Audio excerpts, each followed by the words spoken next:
Geliefdes, die wonderwerk wat ons vandag vier, het op die 40ste dag nadat Jesus uit die dood het opgestaan het, gebeur toe hy na die hemel opgevaar het. Ons glo in hierdie wonderwerk. Selfs al kan ons dit soms nie verstaan nie. So wat beteken hierdie wonderwerk vir ons? Dit is 'n belangrike wonderwerk en gebeurtenis in die lewe van elkeen wat die naam van Jesus Christus bely. 'n belangrike gebeurtenis en daarom is dit 'n belangrike fees op die kerkkalender. Maar wat beteken dit dat Jesus na die hemel opgevaar het? Vir my geliefdes kan mense dit opsom in 3 woorde, dat het krag beteken, 'n belofte inhou en dat hy teenwoordig is. Eerstens, geliefdes, vertel die hemelvaart van ons Here Jesus ons van Christus se krag, soos Paulus dit in ons tweede lesing gestel het. God het hierdie krag in Christus laat werk, toe hy hom uit die dood uit opgewek het en hom aan sy regterhand in die hemele laat sit het, ver bo alle heerskappy en gesag en mag en heerskappy. Dit beteken dat Christus in beheer van die wêreld is. Christus is in beheer van ons lewens. Nie enige ander heerskappy of gesag of mag of heerskappy nie. Niemand anders nie, behalwe Christus is in beheer. Christus is magtiger as al hierdie heerskappye wat ons op aarde vind, want hy het opgevaar en hy sit aan die regterhand van God, die een wat op die troon sit. En dit vir ons is goeie nuus. Dit vir ons, geliefdes, is verblydende nuus, want dit beteken krag in die naam van die Here. Albert Einstein said the following, en ek moet dit nou vir julle lees om die konteks daar te stel. I think the most important question facing humanity is the universe a friendly place? This is the first and most basic question all people must answer for themselves. For if we decide that the universe is an unfriendly place, then we will use our technology, our scientific discoveries, and our natural resources to achieve safety and power by creating bigger walls to keep out the unfriendliness and bigger weapons to destroy all that which is unfriendly. And I believe that we are getting to a place where technology is powerful enough that we may either completely isolate or destroy ourselves as well in this process. I say further, if we decide that the universe is neither friendly or nor unfriendly, and that God is essentially playing dice with the universe, then we are simply victims to a random toss of the dice, and our lives have no real purpose or meaning. En dan sluit hy af dat if we decide, en dit was vir my regtig so interessant om dit van Einstein te kon lees. But if we decide that the universe is a friendly place, then we will use our technology, our scientific discoveries, and our natural resources to create tools and models for understanding that universe. Because power and safety will come through understanding its workings and its motives. En hy sluit af deur te sê, God does not play dice with the universe. Dit was vir my so interessant, geliefdes. Ongeag wat in ons lewens of in ons wêreld gebeur En daar gebeur ons vandag baie dinge. En Einstein het al gepraat van hierdie dinge, die oorloë en alles wat nou gebeur. En hoe dat mag, die wanneer ons krag besit, en wanneer ons dit vanuit onsself gebruik, hoe dat daardie tegnologie daar gestel word, om eintlik die menslikheid te vernietig. En daar hy sê, ongeag in ons lewens of in die wêreld gebeur, en daar gebeur so baie, ons weet, dat ons opgevaarde Here in beheer is, in ons wêreld op die oomblik. Ons weet dit, geliefdes, dat hy in beheer is, en dat hy ons nie verlaat het nie. En wanneer ons dit sê, maar wanneer ons rondom ons kyk, dan is dit eintlik moeilik om dit te sien en te grasp. Net soos dit ook moeilik is vir baie mense om te wil verklaar hoe hy opgevaar, hierdie wonderwerk van sy opvaarding. En as 'n mens dit wil verklaar, dan gaan ons kort kom daar. Maar hy sê dat hy sit aan God se regterkant, ver bo alle heerskappy en alle gesag, en hy tree vir ons in. En dit is baie belangrik dat ons dit verstaan, dat hy is nie aanwesig nie. Hy bestaan, hy lewe, en hy tree vir ons in. Hy beloof ons om binnekort weer te kom, om volle beheer oor ons wêreld te neem.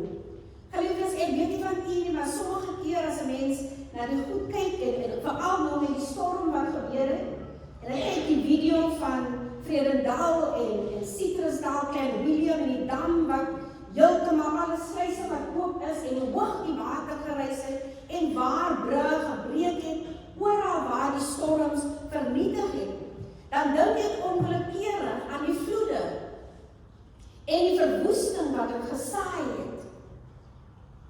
Hoeveel te meer wanneer hy kom? En alles wat hier gebeur, alles wat gebeur, hoe gaan Jesus kom? En dan bid ek, want om te verdrink is ons nie maklik nie, geliefdes. So al hierdie dinge, daar mag daar tye wees wanneer ons wens, dat hy nou asseblief tog moet kom. Here, wanneer kom u dan? Of dat hierdie wêreld iets anders kan wees. Maar dit is uiteindelik nie aan ons verskore nie. In plaas daarvan word ons genooi, liewe broer en suster, om hom te vertrou. Selfs wanneer ons nie sy weë verstaan nie. Selfs wanneer dit vir ons donker lyk. Selfs wanneer ons dit moeilik vind om te verstaan. Maar ons kan met hom praat, hoor. Dis wat gebed is. Wanneer ons met God 'n gesprek het oor alles wat vir ons pla. Maar aan die einde van die dag word ons genooi om te glo dat God in beheer is en dat hy magtig is en dat hy daar is krag in sy naam. Die tweede ene is belofte, promise. The ascension is also about a very important promise. Jesus promises that we will receive power when the Holy Spirit can come upon us, so that we can be His witnesses to the ends of the earth. And the power of Jesus is given in the ascension, and it is shared with us through the promised Holy Spirit. And that helps us to do what Jesus did while He was on earth. It helps us to continue His mission here on earth. If we don't like what we see, in other words, we can do something about that. We are given the ability to make a difference. We are called to be His witnesses, to be sure, but we are also called to do what He did. And that is powerful. To heal the sick. We are called, and He says, He said in His word, we are called to do what He did. We are here to heal the sick. We are called to feed the hungry and fight oppression and evil and to work for justice and peace, to seek reconciliation and teach others to do these things too.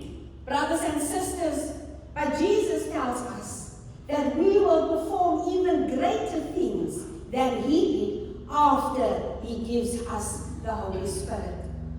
Nou, wanneer ons die nuus lees en hoor en kyk na die nuus, is dit vir my baie interessant hoe die wet en die geregtigheid tog in ons samelewing sy gang gaan.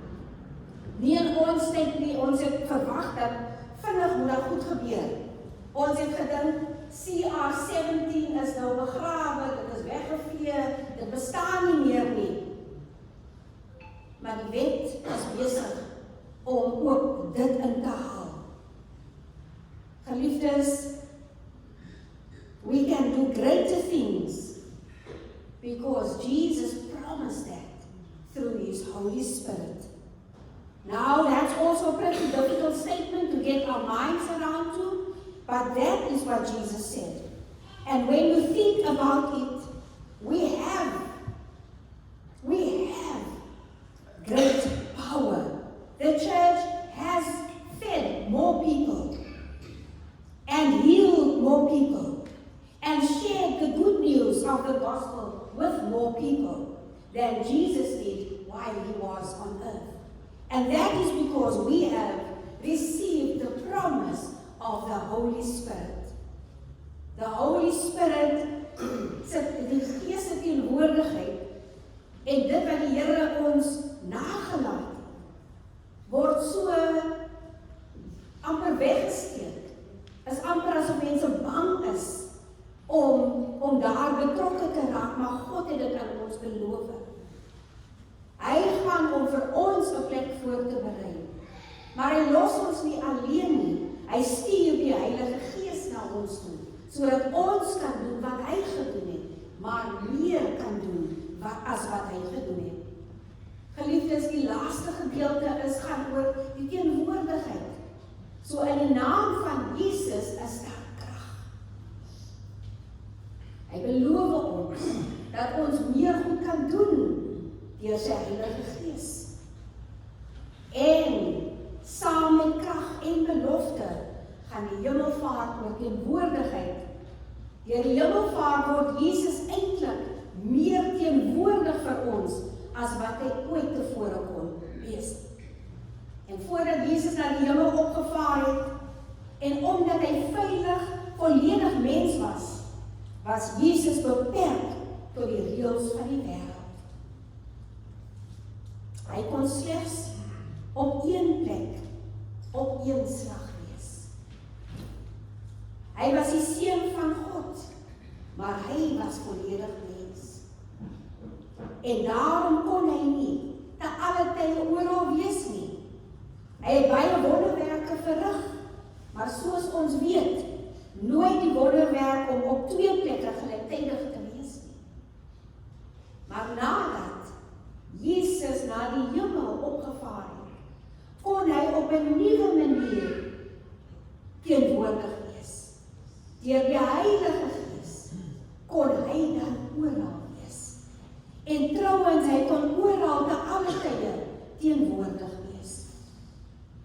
Ek hou van hoe Martin Luther skryf in 'n preek wat hy in 1523 oor die hemelvaart gepreek het. Hy sê die volgende: What good will it do you if you merely preach that He ascended up to heaven and sits there with folded hands? For this purpose did He ascend up thither, that He might be down here, that He might fill all things and be everywhere present, which thing He could not do, and He remained on earth.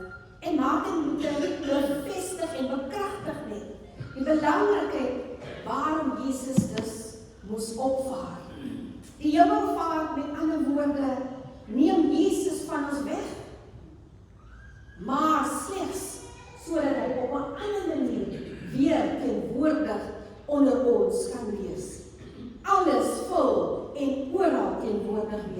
op 'n manier, broers en susters, wat hy nie sou kon doen as hy op die aarde gebly het nie. En ja, ook dit is moeilik om te begryp. Maar as ek nou vir u vra, glo u dit, dan gaan iets in 'n koor sê, ja, ek glo dit. Ek aanvaar dit in geloof. En dit verheug my dat waar ek myself ook al bevind, Jesus by my is. Dat hy my nooit sal verlaat nie, want dit is sy belofte aan my en ook aan u. Power, promise and presence. Krag, belofte en teenwoordigheid. These are all the gifts of ascension. Difficult to comprehend perhaps, but not difficult to believe. Broers en susters, dis 'n voorreg vir ons om hierdie fees te kan hê. Deel van die kerk se kalender en om hierdie diens en hierdie gebeurtenis ook te kan vier en te herdenk. Maar ons kan nie net dit herdenk deur kerk toe te kom en nie verandering te ervaar in ons eie lewens nie. Daar is krag in die naam van die Here. Daar is krag in die opvaarding. Want as dit nie vir die opvaarding was nie, broers en susters, het ons nooit die belofte ontvang van die Heilige Gees se teenwoordigheid nie. Die Here wil die wêreld van ons anders sien. Ons het 'n ander wêreld nodig. Ons het verandering nodig. Maar die Here roep ons op om in daardie krag van die Heilige Gees voort te kan beweeg, om verandering teweeg te bring in ons omstandighede. As ek die nuus luister, dan maak dit 'n mens moeg. Dit maak ons geweldig moeg, om te moet sien hoe dat hierdie een opgesluit word vir korrupsie. Hoe dat hierdie een opgesluit word vir korrupsie. En so kom die goed en dit ontvou net en dit ontvou net en ontvou net. En ek op 'n stadium vir myself sê, maar ek wil nie hierdie negativiteit gedurig weer aanhoor nie. Dit is negatief, dit maak 'n mens se gees oopbot. 'n Mens voel nie goed nie. Jy raak kwaad en jy raak onstemmig. En dan, wanneer dinge gebeur en 'n mens gepraat het teen goed, en ons sien dat goed gebeur, dan eer ons die Here vir mense wat opstaan, vir mense wat waar op watter vlak hulle ook al is, regtig waar die armes verteenwoordig, die land se mense verteenwoordig, en daardeur verandering teweeg te kan bring. So geliefdes, ons almal, die krag en belofte van God se krag is nie net gegee aan een groepie mense nie. Dit is gegee aan elkeen van ons. En daarom moet ek nie wegkruip in die kerk deur te sê, maar daai een is meer begaafd nie. Hierdie een kan daardie goed doen nie, want die Here het daardie krag aan almal van ons gegee. St. Augustine said, God is not what you imagine or what you think you understand. If you understand, you have failed. Is dit nie pragtig nie? Dis groot. As ons dink ons verstaan alles van ons God, dan het ons gefaal. Want hy is te groot om alles te kan comprehend. Met ander woorde, as 'n mens gedink het dat jy eintlik jou gedagtes rondom God kan kry en God in 'n boksie plaas, dan is dit nie God wat jou gedagtes rondom gekry het nie. God, geliefdes, is buite ons begrip, maar nie buite ons geloof nie. En dit is waar van baie van die skrif, insluitend die hemelvaart, wonderwerke wat ons nie kan verstaan nie, maar wat ons in geloof aanvaar en wat vreugde in ons harte bring. As ons nie geloof het nie, dan het ons niks nie. Want met verstand sal ons nooit God se werke kan begryp nie. Die wonderwerk, en hiermee sluit ek af, die wonderwerk van die Hemelvader bring vreugde in ons harte. Dit bring vreugde in ons harte, omdat dit ons herinner aan Jesus se krag, aan sy belofte en sy teenwoordigheid onder ons. Mag ons broers en susters, mag ons geloof in hierdie dinge regtig vreugde in ons harte bring. Doel in ons lewens en lof op ons monde en lippe. Tot eer nie van my nie van die persoon langs aan my agter my nie tot eer van